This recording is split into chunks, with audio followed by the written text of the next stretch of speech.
Okay, very good. Welcome to the second part of this class.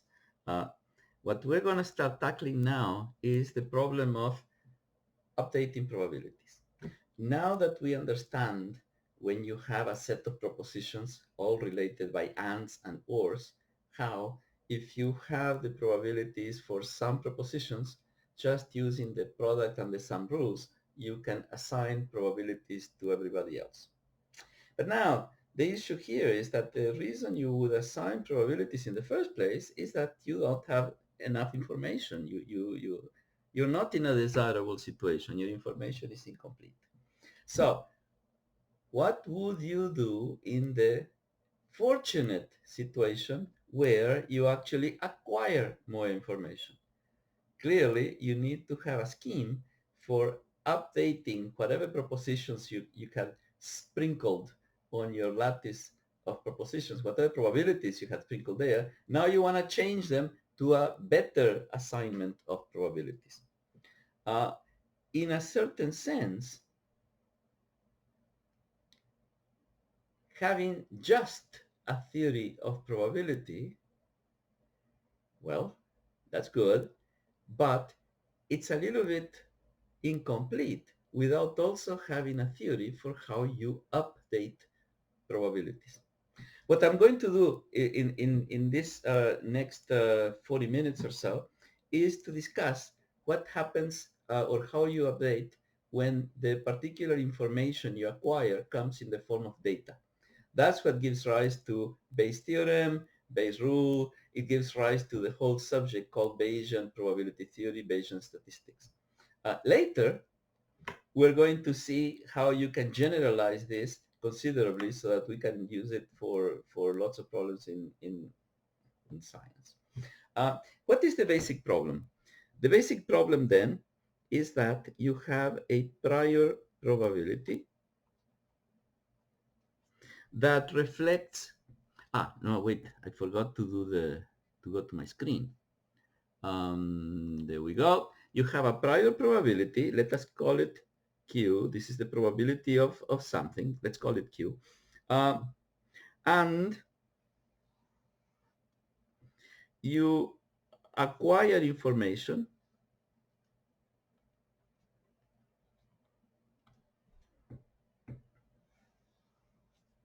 and the acquisition of information sort of like forces you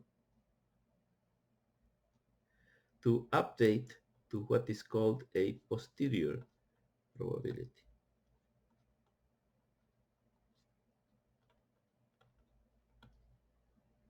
Uh, and this is what we're going to call P. This is the basic scheme. We're always going to have prior probabilities. It's like our starting point. We acquire information and we take our prior beliefs and go to posterior beliefs. So these are the technical words, prior, posterior, that we are going to be developing.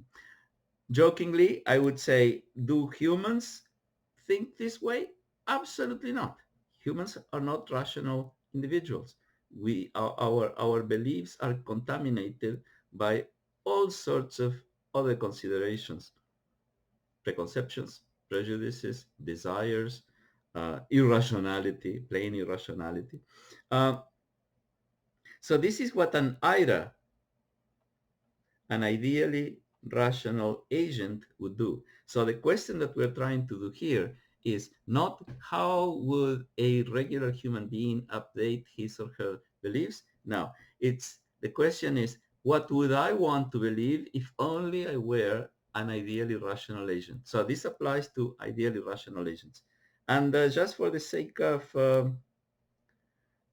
amusement, what is this information here? Well, this information is whatever induces you to change your beliefs. So we'll come back to that later, but this is what is provided by an infinitely reliable information source, iris. So as an example of what is involved here is you think, okay, I would like to take a swim in the river. The river is a safe place. Uh, what would Ida think about that? Uh, hmm, let's go swim. Then comes your grandmother, the infinitely reliable information source. And she says, there were crocodiles in the river this morning. Well, trying to figure out how Ira would think in this instance, you say, I better update my probabilities. I thought that the river was safe. Now the river is not safe, right? So the conjunction here of an Ira and an iris, an infinitely reliable information source, is absolutely crucial. Uh, we shall also see later what happens when your information source is not completely reliable. How do you handle that? It's actually possible to do that. So this is the general scheme of what we are trying to accomplish. And what we like to have is a rule that tells you how to go from the probability that is prior to having information to the probability that is posterior to having processed it. This picture is sort of like interesting because there is a certain analogy to a problem in mechanics where you say you have a system and the system is in a certain initial state of motion described perhaps by its momentum. Uh, Something happens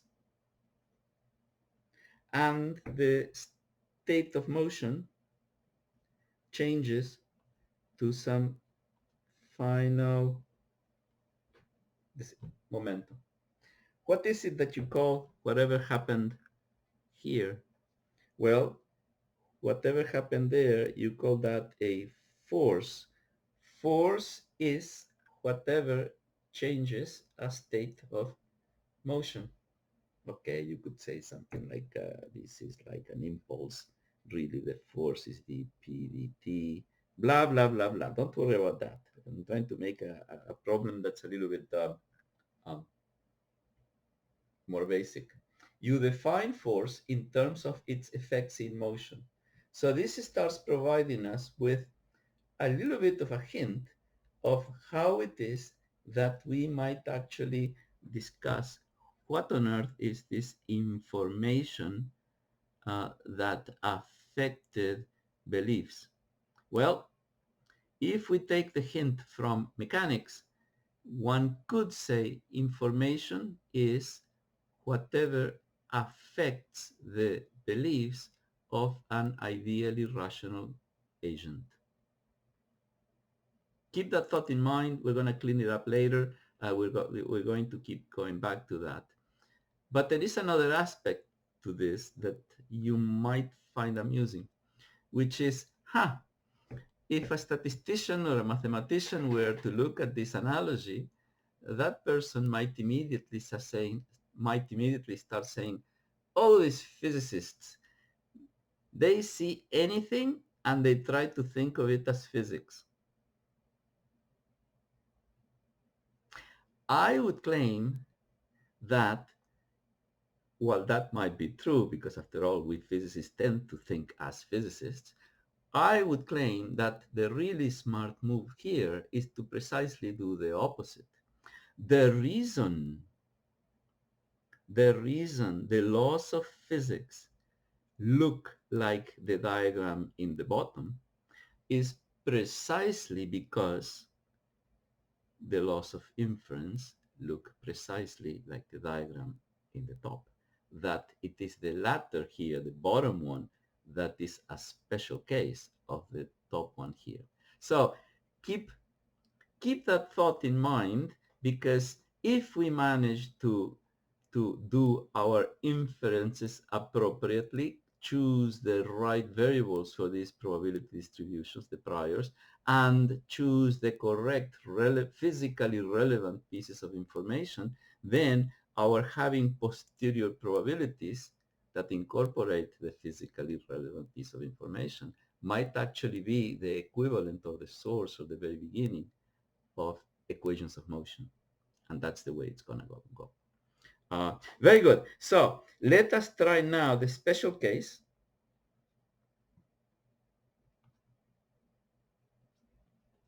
The information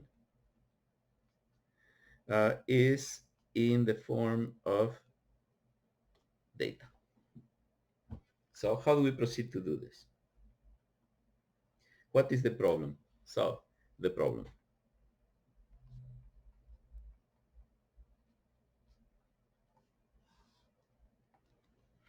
The problem is we want to make inferences about a quantity, let us call it theta. We want to make inferences about a quantity theta. Now, theta may be one quantity, one parameter, or it may be many. So I'm just using a single symbol to include many variables, one variable, a matrix, whatever you want. This is what you want to infer. Very good. Uh, we want to infer this on the basis, okay, you need information to do this, from information in the form of data.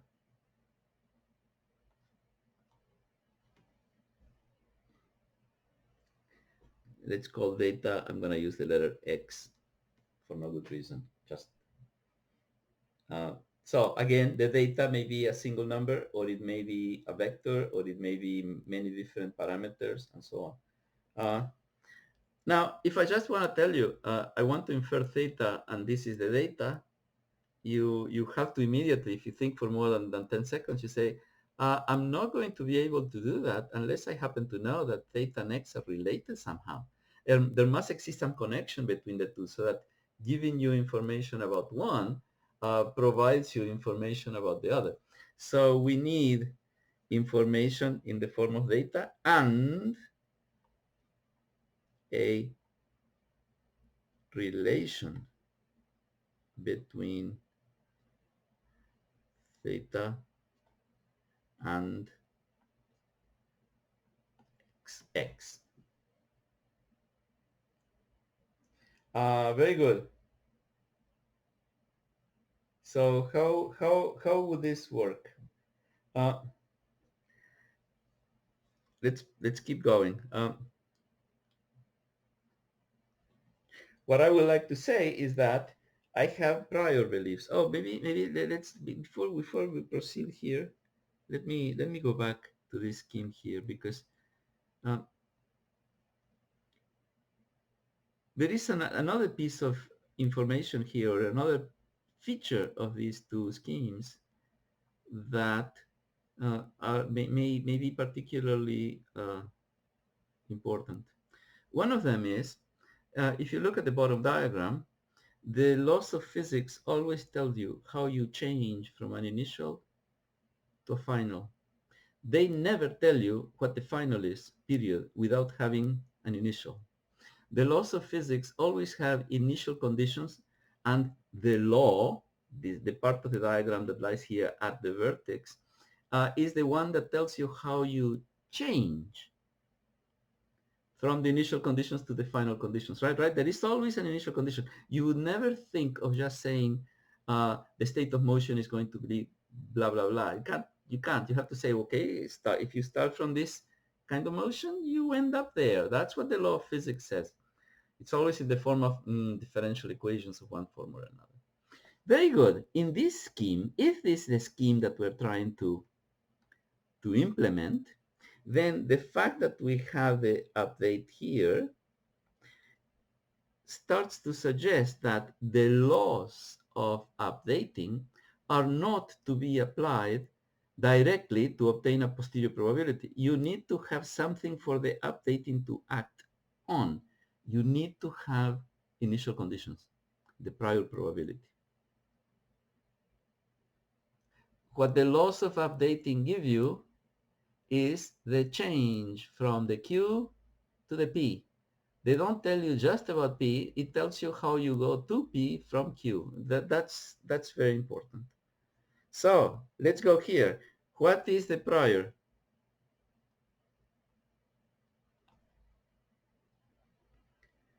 The prior. So we know what we're talking about. We are talking about thetas and x's.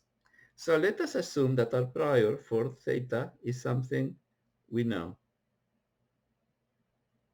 Suppose that is known.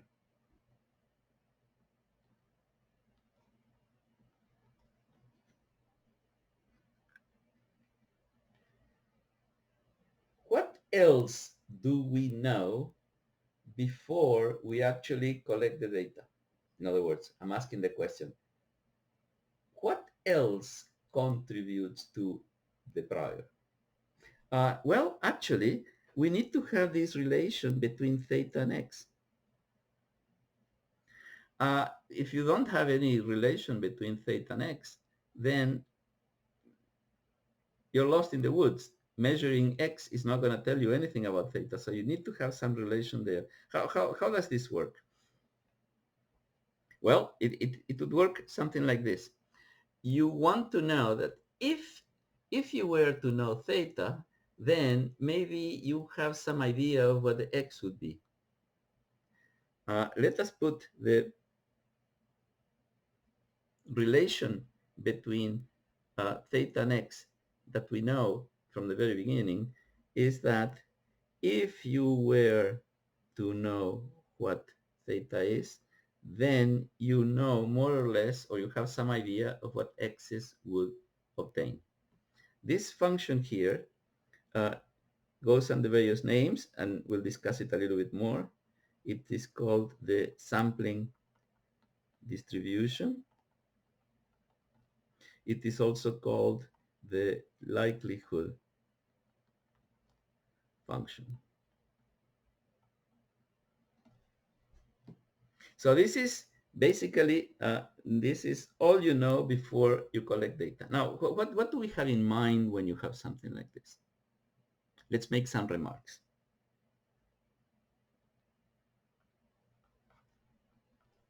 Suppose that uh, theta happens to be the value of the charge of the electron. Charge of the electron equals some value. That's the proposition theta. This is a minus. Charge of the electron is some number, and I don't know what that is. It's unknown. Uh, we want to measure the charge of the electron. That's the problem we want to figure out. We have certain beliefs about what the charge of the electron might be. We want to perform an experiment, perhaps an experiment of the type of the Millikan oil drop experiment. And we want to find out a better estimate for what the true E might be. The way that would be is in a Millikan oil drop experiment, you have a little oil drop, and if you just let it, and you look at it with a microscope because it's very tiny, if you just let it fall, gravity pulls it down, the air resistance will make it so that the oil drop falls at a constant speed. And then you sprinkle it with a few electrons. Maybe what you do is you have a radioactive source that will do something to it. And so this Millikan oil drop will acquire, say, 1 electron or 2 electrons extra charge. And under those circumstances, this thing is going to fall. But if you put an electric field, you may actually make it so that the electric force is against the force of gravity, and so this thing can be brought to rest. So by measuring the speed of the oil drop as it follows and as it goes faster or slower when you apply an electric field, you're measuring the velocity of the electron. X equals, I'm sorry, velocity of oil drop. What you find is the following. If you were to know what the charge of the electron is, you can definitely try to figure out the forces, add a little bit of Gaussian noise, and then you would know exactly what the velocity of the electron would be. So this would be velocity of electron. of the oil drop. So this is the way you actually construct the likelihood function. This is remark number one. Remark number two. Did you notice that when I said an example of what is the quantity we want to infer, I chose the charge of the electron? Now, the charge of electron is an interesting quantity to try to infer because we do not know it. We want to measure it. The measurement is highly indirect. What we measure is the velocity of the oil drop, right? Uh, but did you notice that the charge of the electron is not a random variable? The charge of the electron is whatever it is, 1.6 10 to the minus 19 coulombs, whatever the number is, right? It's fixed. It's just that I do not know it. I want to figure it out. So the reason we have probabilities floating around in all of this is not that you have random variables. You have variables that are unknown. And in fact, that is the important point I want to make here. Theta is not random.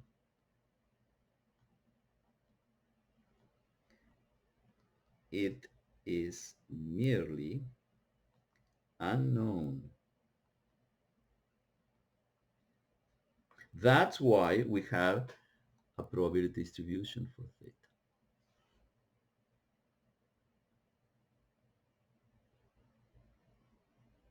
In fact, that's one of the ways that people sometimes make a distinction between frequentist statistics, statistics based on the notion of probability being based on frequencies and on random variables, on the one hand. And on the other hand, Bayesian statistics.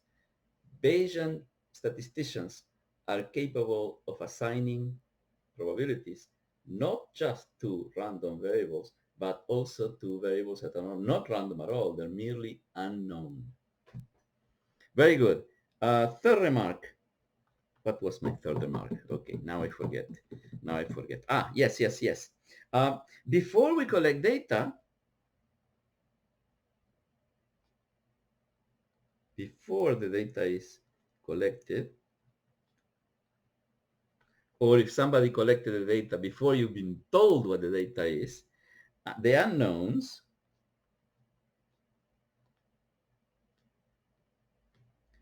are theta, the quantity you want to find out, and the data. You don't have it yet. So the actual universe of this course is not just the space of theta, this thing that looks like a little football, that's the capital theta. It's the space of all thetas. Space of all thetas.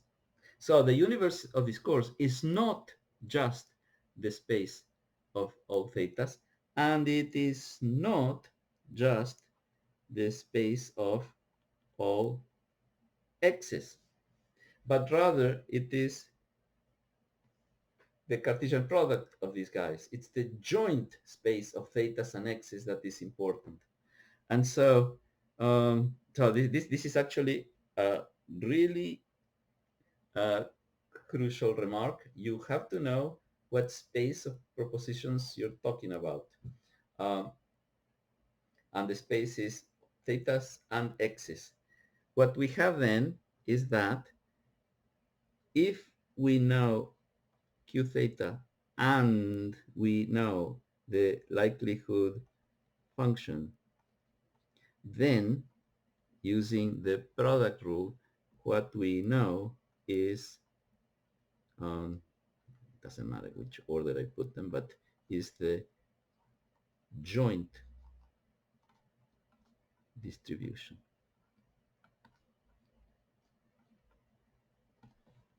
So in a certain sense, or actually strictly, the prior is the full joint probability. Now, typically people call this object here the prior,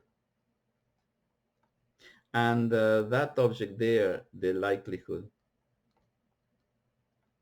But as I said before, prior beliefs, if you choose your universe of discourse properly, the prior beliefs include not just your prior beliefs about theta, which is the first piece, and not just the knowledge of the relation between the two given by this function. The values of x and theta are actually unknown, so it's the functional form of this function that is important. You need to know both of those, and that is the joint distribution. Very good. So now we get to the juicy part. Now we get data.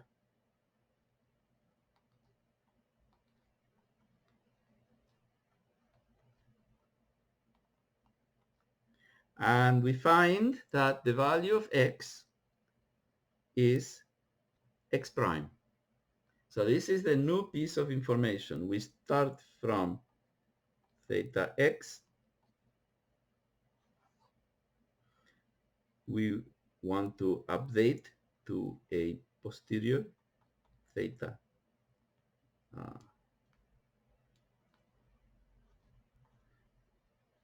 x. And we do this when we have data which tells you that the value of x is actually x prime. So how do we proceed from here? Well, the question of updating is, what is this guy here? And the answer is, I don't know. What I do know, what we do know now is that if you take the probability distribution P and you integrate over all thetas, in other words, you marginalize over the thetas, and what you obtain then is the probability distribution for x. So what we do know is that the new probability distribution for x should reflect the fact that you know x exactly. It should be something that gives you zero probability unless your x happens to coincide with x prime. Now, I've written this here for a continuous variable, like theta is continuous and x is continuous. Look, I have a delta function there. But of course, this could be discrete. It could be just a sum over all values of theta, and it could be that this is like a Kronecker delta instead of a delta, Dirac delta. But this is what we know. This is what acquiring the data tells us. Whatever posterior we pick, it has to be such that the marginal has to indicate that we have full knowledge of what x is. It's x prime. So what this tells us then is that if we were to write px using the product rule, in which case we can always write this as the probability of x and the probability of theta given x. We can always do that. Then what this tells us is that the correct choice for this p is that it has to be of the form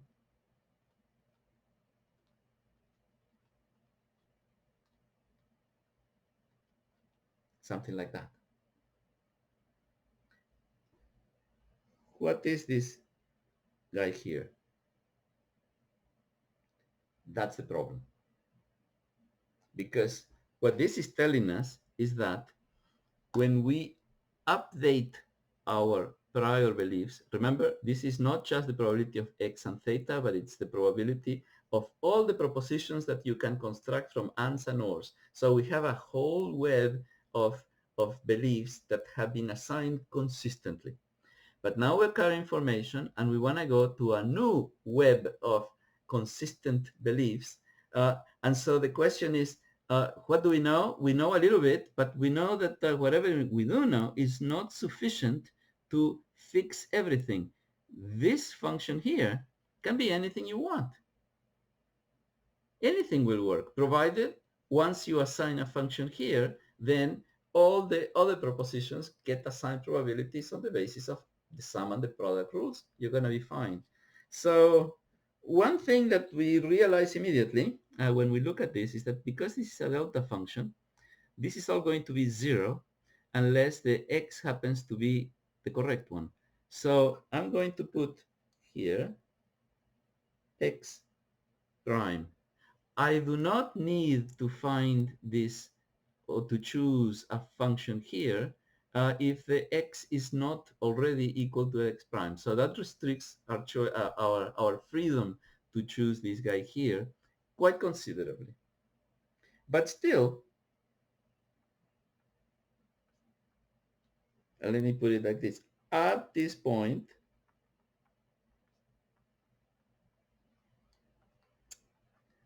at this point, the update is not unique. Achieving consistency is, of course, highly desirable. If you don't believe that, try inconsistency and see if that's desirable.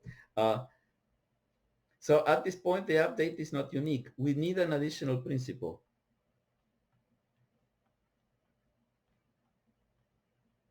An additional desirable feature. We have our desiderata, our the design specifications we had imposed on the assigning of probabilities had been things like, well, it should provide with a consistent ranking, consistency is important, universality is important too, blah, blah, blah. We have all those conditions. But now we need an additional principle. We need an additional design specification. And the idea that we're going to use here is the following. Whenever we acquire information and we put it into our beliefs, nothing prevents us, so that we update to a posterior, nothing prevents us from getting even more information and update again and even more and update again. So basically, when we say, look, you are going from a prior to a posterior, it's very important to recognize that the prior that we started with was not something that you arrived at out of the it just dropped on you from the sky. I mean, it's something that may have required a fair amount of work. Maybe you have collected data for 3 years and you put it into this prior, and now you collect a little bit more and in order to go to a new posterior. But the fact that you already put so much effort into figuring out what that probability distribution is. Remember, we're dealing with ideally rational agents. This agent just thought so much about how to assign this prior on the basis of their whole history. Uh, what we would like to say, establish as an additional principle, is that prior information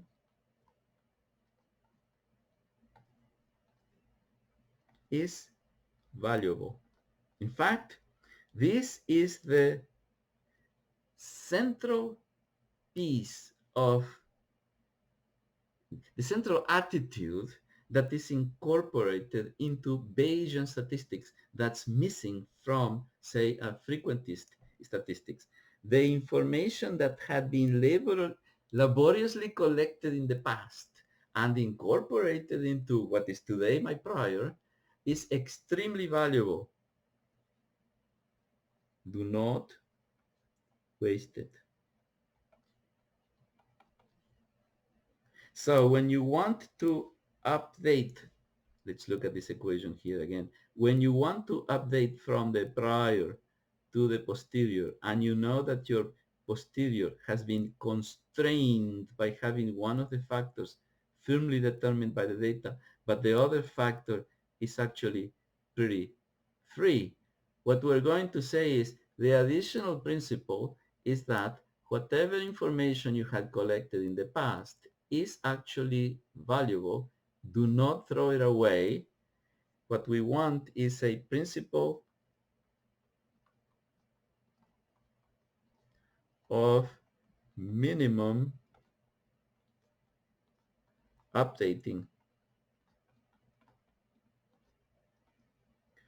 update what you must, because that's what the data is telling you. What you believed before about X was not very valuable. Now you have much better. Update. But keep everything else the same. So the idea is the web of beliefs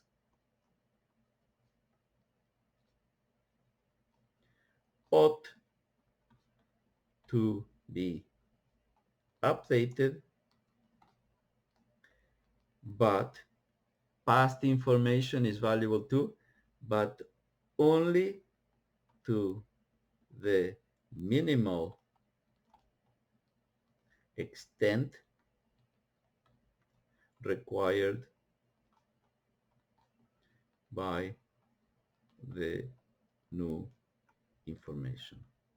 Change your mind, yes, but don't change your mind randomly or at whatever. You have to change your mind in such a way that you remain with a consistent web of beliefs, and you do not throw away you had laboriously collected in the past. So what we're going to say is that when we try to figure out what this quantity here is, let me see, what was the quantity that we have? This one down here, p theta given x prime. The new posterior for p theta, assuming x prime, so we're going to say that that is exactly what you knew before. So you do not change your mind. So this is the prior. You do not throw that information away. Basically, it's the only information that you have uh, from the past, so keep it. So then conclusion. First conclusion, we are updating from an initial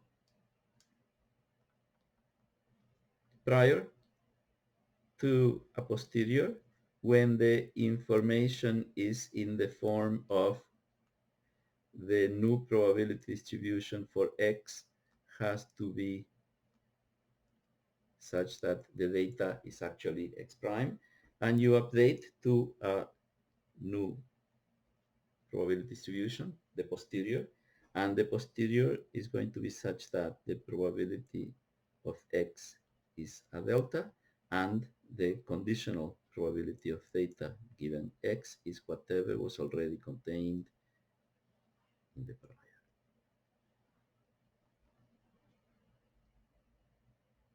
Before we proceed to analyze this expression a little bit further, let me point out that there are certain words here that carry an incredible amount of meaning.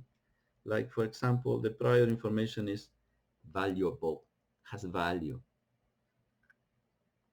This is what makes these things pragmatic.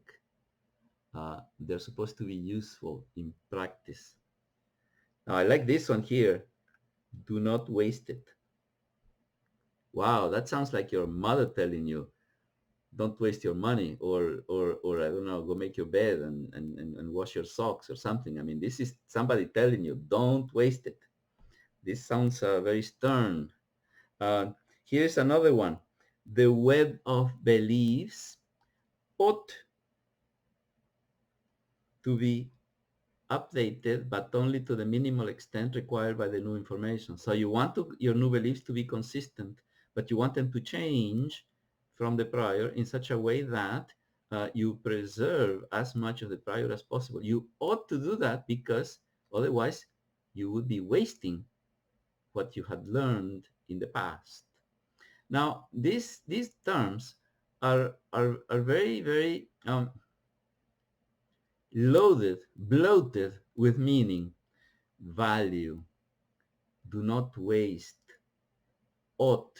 This is what you ought to do. What we're trying to do here is we're trying to figure out what we ought to believe. It requires a decision on your part to say, I'm going to make a decision to believe this rather than that. Uh, this is interesting because these are all concepts that are heavily related to ethics, to how we ought to behave. In this case, how we ought to behave when the behavior being considered is how do you choose your beliefs? How do you, yeah, how do you, what you ought to believe?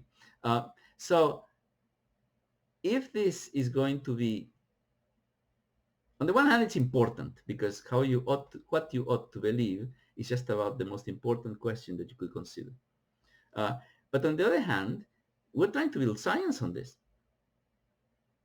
So one of the things that's sort of interesting is that some of the concepts that are arising in the process of coming up with a theory of probability, a theory of what we ought to believe, are very ethical in nature. They are concepts that tell us that somehow the foundation of science is connected to ethics, that the foundation of science is more or less I wouldn't say equivalent, but at least very heavily influenced by a decision to pursue intellectual honesty. Anyway, enough of that.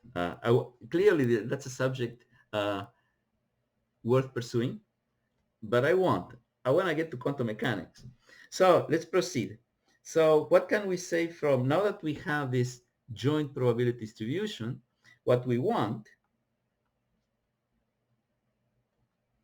is the probability of theta. Remember, our whole beginning here, the whole beginning was that we started with theta, we want to infer theta, and you do whatever it takes, and then somebody figures out that, oh yeah, x might be connected to theta, so maybe by measuring x, we can figure out something about theta. So what we want to do is update from q theta to p theta. Very good, let's go do that. So we want p theta. Oh, this thing here is not working. Okay, let's try again. Okay, we want p theta, and the way we obtain p theta is we take p theta x and we integrate over all x's. That gives us the marginal, the probability we want for p theta. And when we do that, we see that this integral is actually very easy because the nu posterior has a delta function.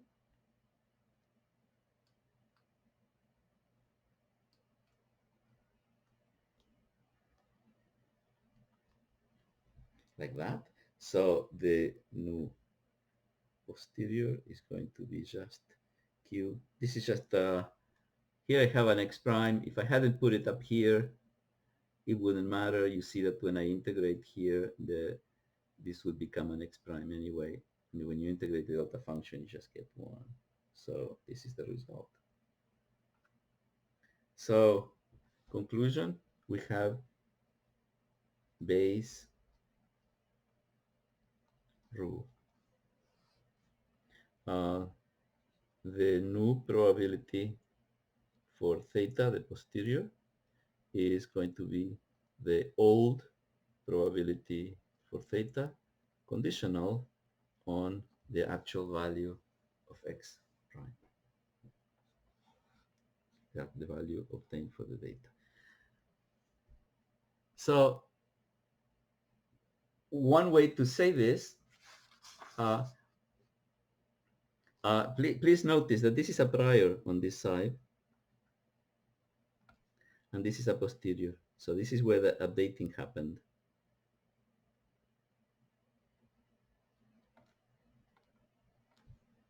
And what it says is that the beliefs on theta ought to be the beliefs you already had about theta, assuming or conditional on the value x prime, which turned out to be true, the value that turned out to be the correct one. There is another way to think about these things, which is the following. Remark. If I were to just deal with priors, Yeah, just Q's, all Q's. I can rewrite this as Q theta, just using the product rule, X given theta. But uh, theta and X is the same as X and theta. So we can write this in the other order, and we say Q of X. This is Q of theta given X. From this, we can deduce that Q theta given X is equal to Q theta multiplied by Qx theta all divided by Qx.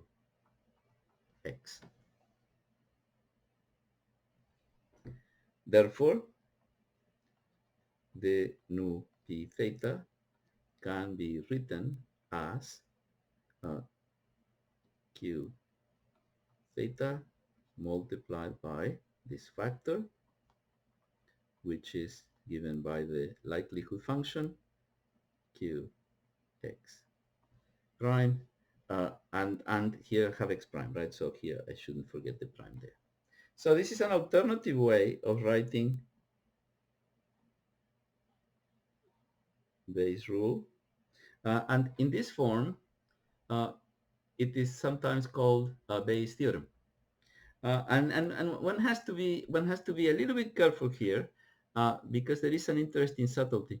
You see, this form here is what sometimes is called Bayes' theorem. Uh, you saw me derive the theorem, right? It's just an exercise in the product rule. What this says here is that the probability of theta given X is Q theta multiplied by this interesting factor. Very good. That's a theorem. We just proved it. Uh, but please notice that in this statement, there is no updating. No updating has happened here. These are all priors.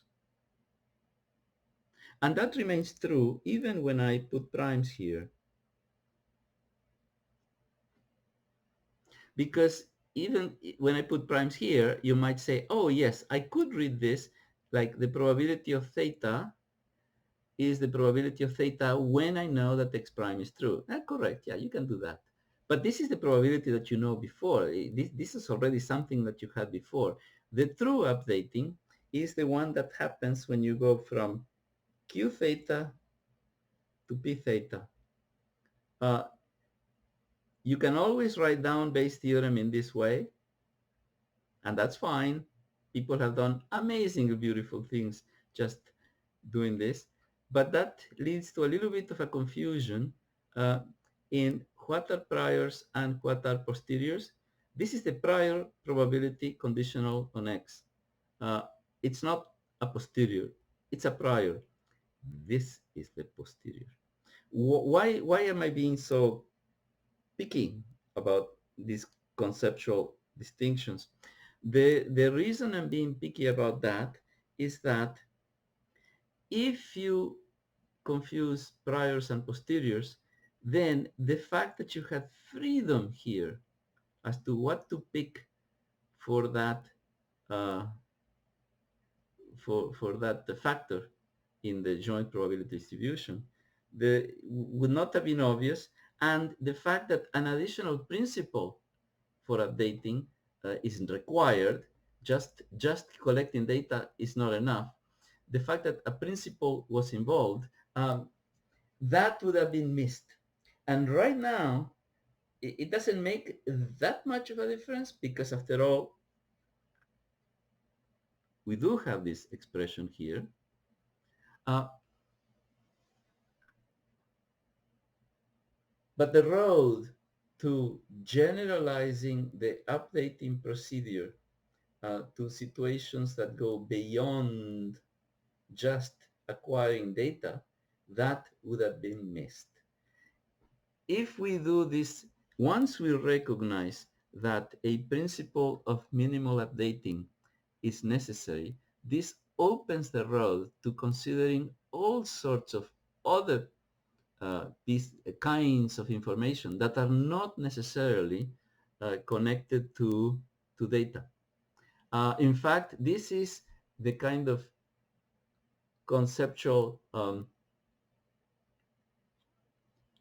impediment that has in the past made very difficult the understanding of the proper relation between Bayesian and entropic methods. So the understanding that a certain principle of minimal updating is somewhere required uh, for ethical reasons is something that is very valuable. So, very good. What I would like to do the next time is, now that we have a nice rule for updating, at least in this very special case when the updating comes in the form of information, in the form of data, then we're going to do examples so as to get a little bit more practice and intuition about how this works. Very good. See you next time.